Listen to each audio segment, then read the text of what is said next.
E aí, pessoal, tudo bem com vocês? Bem-vindos à nossa aula de hoje. Bom, como o nosso assunto da aula passada foi de ondas periódicas, a gente vai fazer exercícios sobre essas ondas. Aqui eu coloquei duas imagens, né, só para representar, para ficar bonitinho. Umas ondas que é produzida por alguns instrumentos, né, uma flauta, violino, clarinete, aqui por outros instrumentos, e assim por diante, beleza? Bom, então vamos começar a nossa aula com o exercício da FUVEST, de segunda fase. Ele falou o seguinte: a propagação das ondas da água é estudada em grandes tanques, com detectores de softwares aprimorados. Em uma das extremidades do tanque, de 200 metros de comprimento, um dispositivo D produz ondas de água, sendo que o perfil da superfície da água ao longo de toda a extensão do tanque é registrada por detectores em instantes subsequentes. Um conjunto de ondas produzidas com frequências constantes tem o seu deslocamento lambda, perdão, seu deslocamento y, em função do tempo representado a seguir, como tal registrado por detectores fixos na posição x igual a 15 metros. Para esse mesmo conjunto de ondas, os resultados das medidas de sua propagação ao longo do tanque são representados num gráfico de perfil na superfície da água em função do deslocamento para t igual a 25 segundos. Este resultado correspondente ao deslocamento y no nível da água em relação ao nível de equilíbrio y igual a 0 metros, medido no instante t igual a 25 para diversos valores de y. Bom, então está aqui a apresentação do tanque, mais ou menos, né, de x igual a 15 centímetros, e os detectores estão aqui. Aqui, uma coisa que a gente tem que prestar bastante atenção, que a gente tem dois gráficos. Um gráfico de y por tempo e um gráfico de y por x, certo? Então, esses gráficos, vocês podem ver, são diferentes. Então, a gente tem que analisar eles de forma separada, beleza? Então, vamos lá. Primeira pergunta, ele pede: A. Estime a frequência f em Hz com que as ondas foram produzidas. Bom, a gente tem duas formas que a gente pode achar a frequência. V igual a lambda f, certo? Mas nessa fórmula a gente não sabe a velocidade e a gente não sabe o lambda, perfeito? Então, não tem como usar essa fórmula. Mas a gente sabe outra fórmula que é frequência é igual a 1 sobre o período, ou período é igual a 1 sobre a frequência, certo? Então, num gráfico que a gente pode analisar, esse ou esse, a gente vai optar por esse. Por quê? Porque esse gráfico aqui é de y em função do tempo. E o tempo, e o período, perdão, é dado em unidades de tempo, ou seja, segundos, minutos, mas no caso mais convencional, no sistema internacional, dado por segundos. Beleza? Então, analisando esse gráfico, a gente vai pegar essa região, por exemplo, aqui, né? A gente podia pegar qualquer região, mas a gente escolheu essa região aqui de BC. Lembra-se que o período é o tempo de uma repetição? Ou seja, se ele sai do mesmo ponto e vai até outro ponto, quando vai começar novamente o movimento, então, justamente aqui. Se a gente está saindo de B, vai na até C, se a gente continuar, tá vendo que ele vai percorrer o mesmo caminho? Sobe e desce, certo? Então, o período nada mais é do que a diferença entre esse valor daqui em C e esse valor aqui em B, ou seja, esse valor aqui no meio. Este aqui é o período. Mas você pode falar assim, professor, mas esse aí não é o comprimento? Não. Por que não é o comprimento? Não é porque não é o lambda. Porque a gente está analisando um gráfico de y em função do tempo, certo? Quando tem um gráfico de y em função do tempo, essa partezinha onde se repete, que vai dar para a gente vai ser o período, certo? Por isso que é muito importante a análise gráfica. Num gráfico de y aqui em metros, né, no caso a amplitude, por tempo, a gente vai achar o período, beleza? Então, o período ele vai responder a diferença entre 15 e menos 10, que é 5, e como eu falei que a frequência é 1 sobre o período, a gente faz 1 dividido por 5, que dá 0,2. Portanto, a frequência é 0,2, que a unidade de frequência é Hertz. Beleza? Então, essa aqui foi para revisar as aulas anteriores que a gente já tinha feito. Bom, letra B. Estime o comprimento da onda lambda em metros das ondas fornecidas. Agora a gente vai analisar esse gráfico aqui dessa região, certo? Aqui está um pouco pequeno, mas aqui dá para a gente analisar melhor. Então, o que a gente pode ver é o seguinte: a onda ela vai começar aqui, né, em 0, ela vai, aqui a gente não consegue ver, né, onde ela começou, então a gente pega esse pico, primeiro pico, perfeito?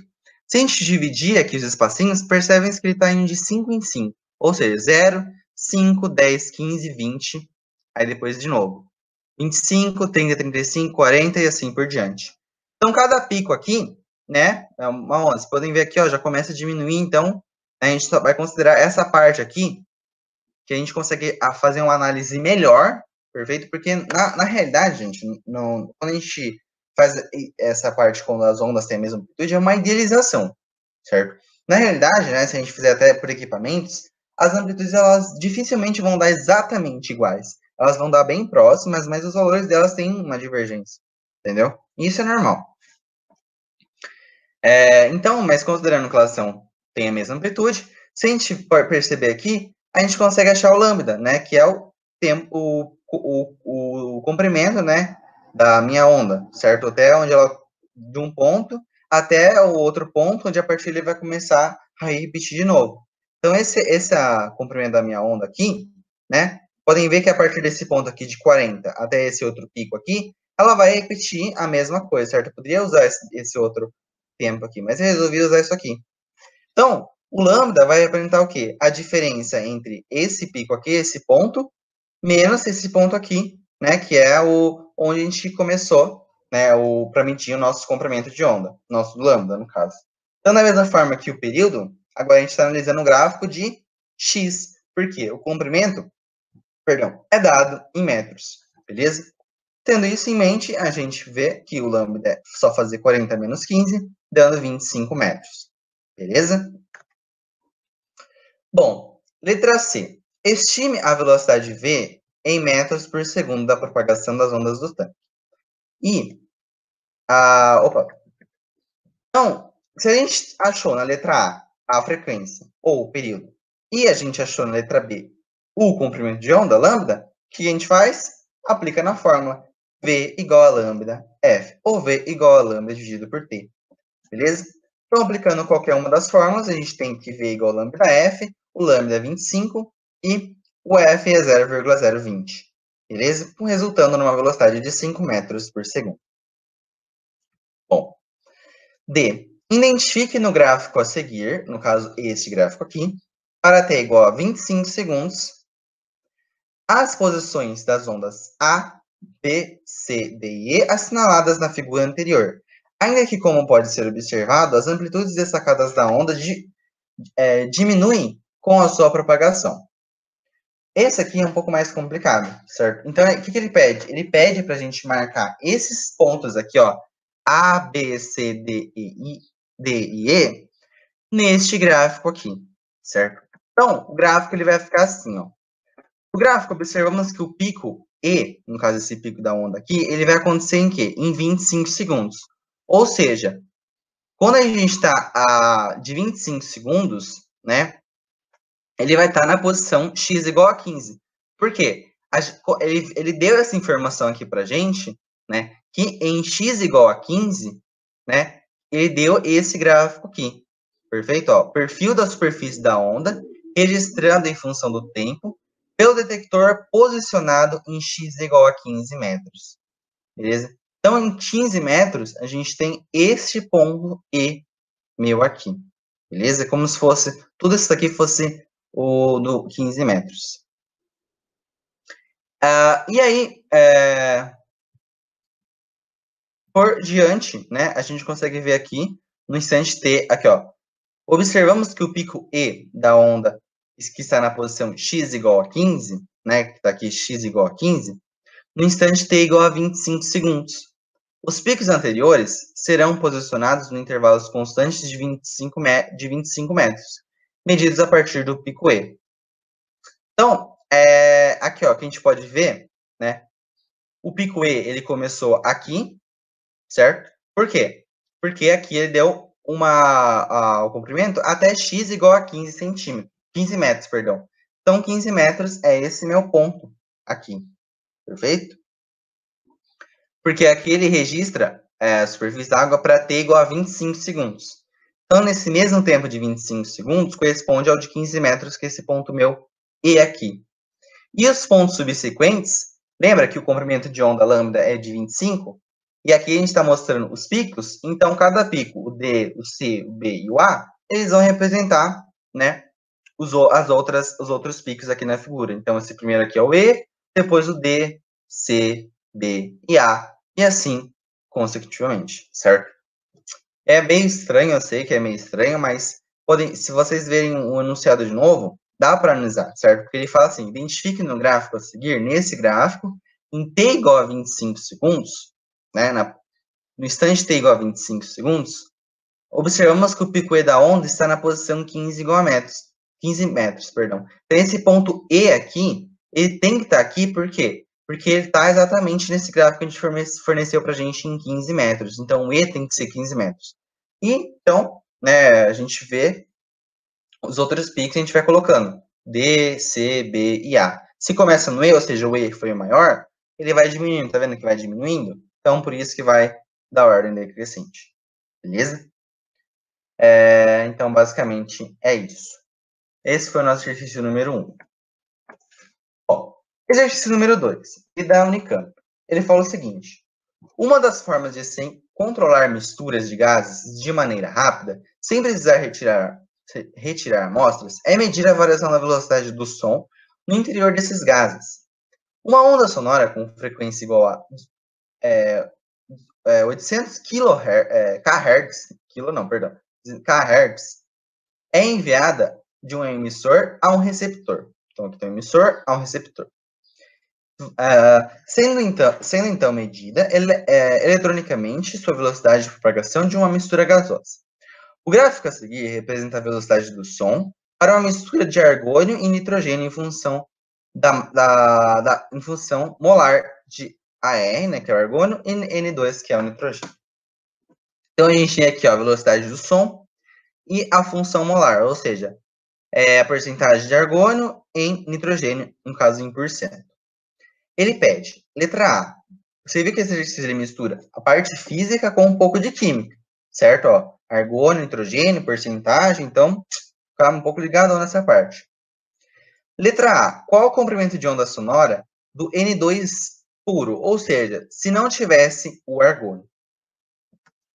Bom, então N2 puro, função molar seria 0, ou seja, a porcentagem de argônio no nitrogênio seria 0, certo? Ou seja, exatamente aqui. O modo da velocidade de propagação do som é de 347. Então, se a gente for ver aqui no gráfico, né, se a gente só quer o nitrogênio puro, a gente quer que não tenha nada de argônio na minha mistura. Perfeito? Então, no gráfico, a gente vê que tem que ter 0% de argônio no nitrogênio. E a gente vê que a velocidade, ó, se a gente for aqui no gráfico, ela é aproximadamente, né, se a gente seguir os risquinhos, é 347 metros por segundo. Como a frequência do som é 800 kHz, independe da construção do meio do gasoso em que se propaga, temos que a velocidade é V igual a lambda F, então, a velocidade é 347, a onda, né, sonora, que frequência, ela vai depender do meio, porque a frequência ela depende apenas da fonte, lembra, a frequência vai depender da fonte, então, se eu não tiver argônio, né, uma quantidade de nitrogênio, eu vou, no caso como ele quer, não vai interferir nada na frequência da minha onda, certo? Só na minha velocidade. A velocidade sim, mas a frequência não. Então, por isso, continua sendo a mesma frequência. Então, aqui está elevado a 10 à terceira, né? Porque é quilo, perfeito? Então, se a gente fizer essa conta aqui, ficar lambda igual a 347 dividir por 800 vezes 10 a menos 3, a gente acha que o lambda, né, o comprimento de onda, é aproximadamente 4,3 vezes 10 a menos 4 metros. Beleza? E a letra B. Qual o tempo para que a onda sonora atravesse o tubo de 10 centímetros, né, o tubo tem 10 centímetros de comprimento contendo uma mistura com uma função molar de argônio de 60%. Então, a gente vê aqui no 60%, a velocidade é aproximadamente, né, 325, certo? Então, para uma função molar de argônio igual a 60%, obtemos no gráfico o modo da velocidade de propagação, que é 325 metros por segundo. Como ele quer agora o tempo, ou seja, o período, a gente vai usar a mesma fórmula. Só que, em vez de ser V igual a lambda F, vai ser V igual a lambda sobre T. Por quê? Porque o lambda continua sendo o mesmo. Lembra? Então, usando essa fórmula, certo? Que V igual essa fórmula do V igual a lambda sobre T vem, lembra da nossa formulinha que o professor Israel ensinou, né, do carrinho, que a velocidade é ΔS por ΔT. Então, a gente vem aqui, né, que no caso, o nosso ΔS a gente podia... Ah, sim, certo. Eu que acabei cometendo um equívoco meu, perdão vocês, por quê? Porque eu falei que seria só falar velocidade igual a lambda dividido por t, certo? Seria se ele pedisse qual seria o período, perfeito? Mas ele não pediu isso, eu não me atentei, tá vendo? O professor também é. Ele pediu qual o tempo que a onda sonora para atravessar o tubo, certo? Então a gente vai, como a gente tem a velocidade dela, a gente simplesmente usa aqui velocidade igual a ΔS por ΔT, perfeito? Por quê? É porque a gente tem o comprimento do tubo inteiro. E ele quer qual o tempo para atravessar esse tubo inteiro. Se eu tenho a velocidade, tenho o espaço, uso a velocidade igual a ΔS por ΔT, certo? Só que lembrando que tem que transformar 10 centímetros para metros, ficando 0,1. Então, fazendo essa conta, a gente obtém que o ΔT, né, que é o tempo que a onda leva para atravessar o tubo completo, é 3,1 vezes 10 a menos 4 segundos. Isso não é o período, gente. É o tempo que ela leva para ir vindo do emissor, sair do emissor e ir até o receptor. Beleza? Então, a gente pode usar essa fórmula velocidade igual a ΔS por ΔT. Beleza? Esse foi um pouco mais tranquilo que o outro. Perfeito? Eu acabei de ver aqui que tem uma que eu não coloquei, mas tranquilo. Então ele fala o seguinte: é da UERJ, o nosso exercício 3. É possível investigar a estrutura de um objeto com o uso de radiação eletromagnética. Para isso, no entanto, é necessário que o comprimento da onda dessa radiação seja da mesma ordem de grandeza das dimensões dos objetos a serem investigados. Os raios laser são um tipo específico de radiação eletromagnética, sabe? Raio laser, cuja frequência se situa entre 4,6 vezes 10 a menos 14 Hz e 6,7 vezes 10 a 14 Hz. Considerando esses dados, demonstre por que não é possível utilizar fontes de laser para investigar o interior de um núcleo atômico esférico que tem um raio da ordem de 10 a menos 15 metros. Opa, isso aqui é muito interessante, certo? Ele deu o intervalo de frequência. E ele perguntou por que a gente não pode utilizar o laser para investigar núcleos atômicos. Então, se a gente vir aqui da fórmula, né, a gente tem aquela fórmula, né, que pela equação fundamental da ondulatória, que V igual a lambda F.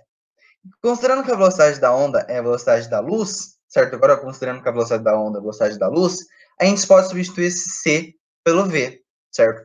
O C é aquele lá 3, 10 a oitava metros por segundo, beleza? Sendo que a gente está considerando laser, né, como se fosse uma radiação eletromagnética, que nada mais é do que a luz, perfeito? Então, em condições normais, a gente vai considerar ela como a velocidade como 3 vezes 10, como 3 vezes 10 a oitava metros por segundo, beleza? Então, levando isso, a gente considera que o limite do laser, certo? O comprimento de onda aqui, a gente pega 3 vezes 10 a oitava metros por segundo, que é a velocidade, e divide pela frequência, nessa primeira frequência aqui, a gente obtém um número de 6,5 vezes 10 a menos 7 metros. E se a gente pegar para essa outra frequência, a gente tem um lambda de 4,5 vezes 10 a menos 7 metros. Beleza. Mas e aí, professor? O que eu tenho com isso? Então, se a gente considerar a velocidade da luz, que é a velocidade máxima que a gente conhece na nossa natureza, certo? A gente vê que o lambda do laser, ele varia entre 6,5 e 4,5 vezes 10 a menos 7 metros por segundo, certo? E por quê que ele não consegue investigar um núcleo atômico? Porque o núcleo é da ordem de 10 a menos 15, certo? Então, como o núcleo atômico tem a ordem de 10 a menos 15, não é possível investigar um núcleo com esse laser. Por quê? Se ele está 10 a menos 15, é muito, muito, muito menor, certo?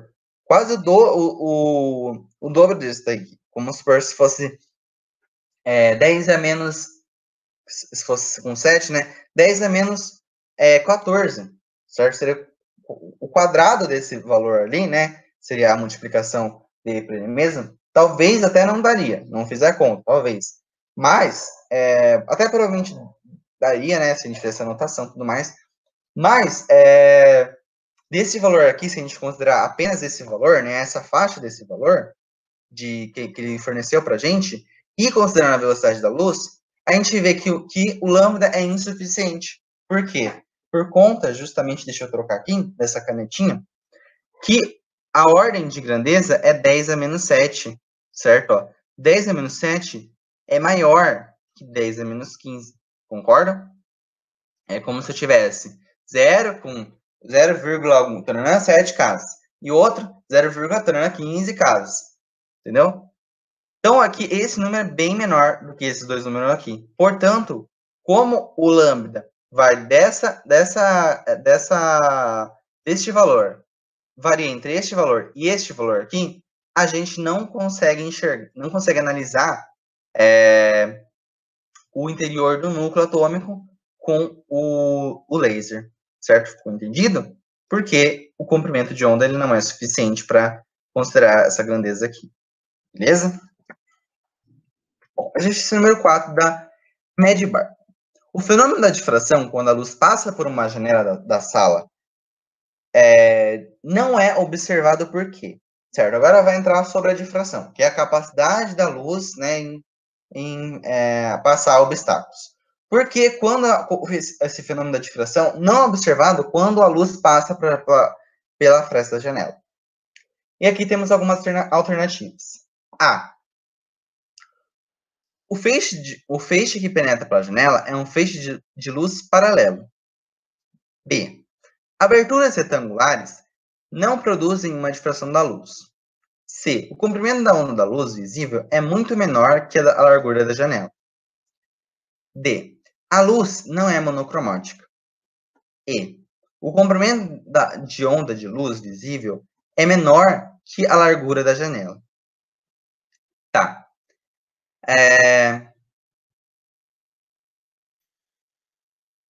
Bom, esse exercício aqui, para mim, tem uma complicação, certo? Porque se a gente perceber aqui, ó, essa alternativa aqui, a C e a E, a única diferença entre elas é essa palavra aqui, muito, certo?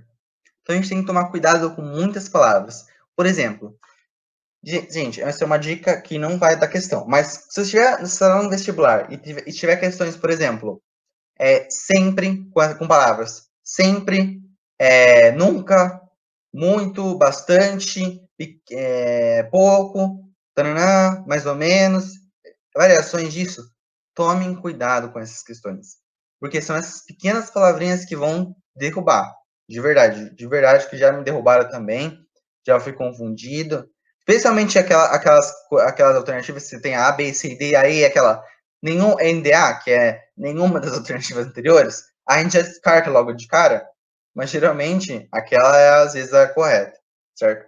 Mas voltando para o nosso exercício aqui. Então, o fenômeno da difração ocorre quando o comprimento da radiação incidente é da ordem da largura do obstáculo por qual ela contorna, certo? Então, a difração é o fenômeno que a luz atravessa objetos, e o comprimento da radiação incidente, ou seja, da luz incidente,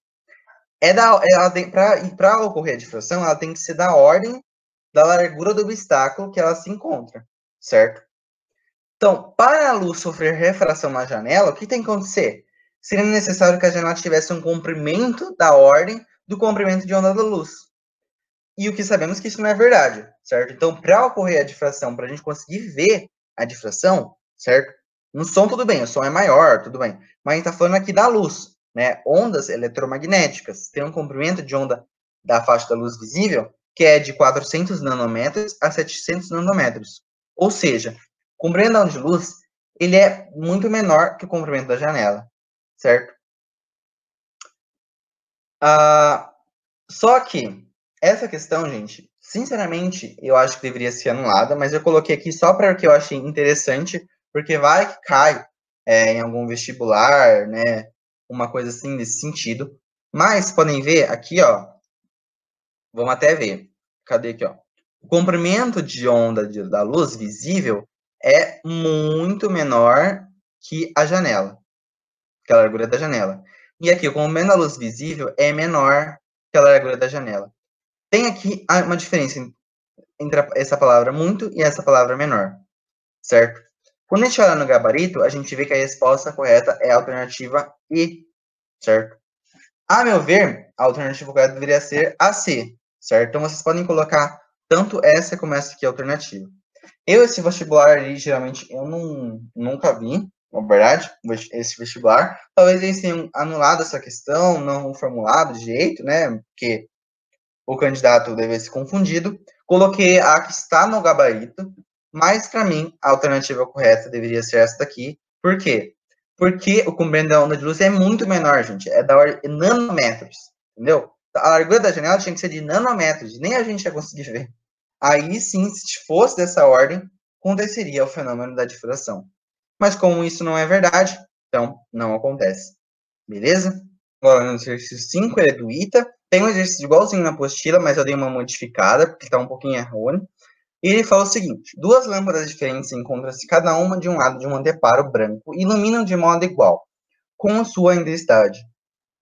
Se a distância entre uma delas do anteparo é 3 vezes a da outra, podemos afirmar que a razão entre as duas intensidades é. Então, aqui está uma lâmpada, a gente sabe que o quê? A gente tem que considerar uma lâmpada, no caso, tridimensional. E a gente viu na sala teórica que a intensidade para ondas tridimensionais é dada por essa fórmula aqui. I igual a P sobre A.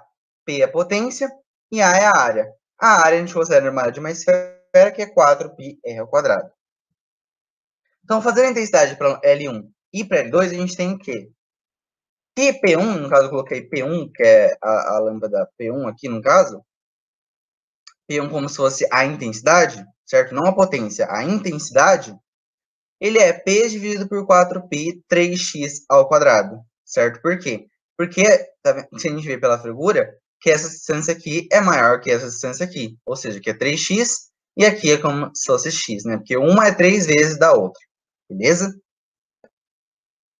Vou colocar até aqui, ó, escrever. Opa, marcador não, caneta. Aqui, ó, aqui é x, e aqui é 3x. Ficou meio feio, porque aqui marcador é ruim de escrever. Mas é isso, acho que dá para entender, gente. Então, a fonte P1, né, no caso, coloquei P1, é a potência dividida por 4πr ao quadrado, onde R é a distância entre o L1 até o anteparo, 3x, e P2, que é da L2, né, que é a lâmpada L2, a intensidade é a potência dividida por 4πx ao quadrado. Então, se a gente fizer a razão entre as duas, né, a razão entre as intensidades, P1 e P2, a gente vai ter que essa fórmula aqui dividido por essa. Quando eu aprendi a fazer isso aqui, eu aprendi esquema de telefone, de cima pelo de cima e de baixo pelo de baixo, certo? Então, se a gente fizer isso, a gente tem que o P vai cortar com o P, o 4π cortar com o 4π, vai sobrar 3x quadrado e o x quadrado, ou seja, vai sobrar x ao quadrado, porque ele vai cima, cima, e aqui baixo, cima, baixo. Vai ficar x ao quadrado dividido por 3x ao quadrado.